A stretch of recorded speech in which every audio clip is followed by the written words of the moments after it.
Go for it. When you have a natural disaster, an earthquake or a hurricane, you know, you can see people's lives upturned immediately.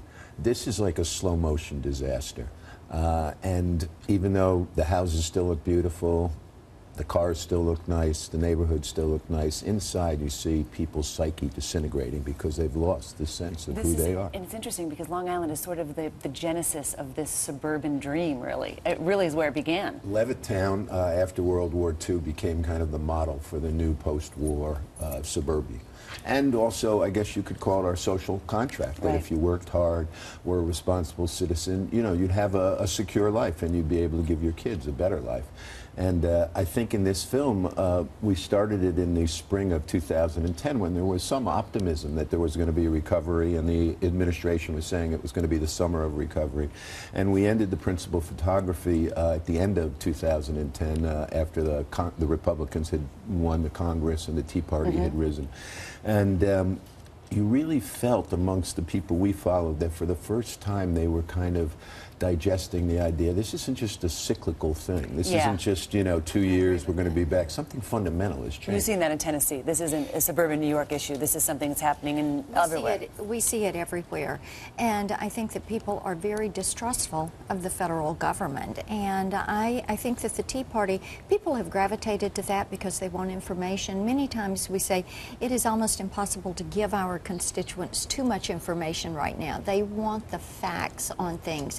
They do not like what they see happening to the American dream, and they want the ability to say, Washington, bureaucrats, get out of my way. Just let me do my job. Let me get back to work. Well, you know, it's interesting. I mean, we made a conscious effort to kind of strip this film of politics. And you can imagine there were quite passionate debates. That's admirable. That's passionate debates you did that. in the editing room. But there was one couple where the husband went to Tea Party events, the wife went to Occupy Wall Street.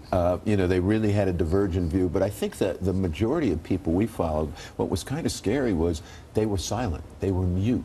They felt as if they'd almost been disappeared, that their voices didn't matter anymore. There's an incredible shame, like you were saying earlier, you know, a sense of... You define yourself by your work in this country, right? I mean, so many people have for so many years, and when you've been 2 years out of work, I mean, I have a very hard time finding people who want to tell their story. Did you have a hard time finding people? Very hard. Because it really attacks the very essence of who they are. I am not working. I haven't been working for 2 years. Suddenly, one of the big qualifiers of who you are is gone. Exactly.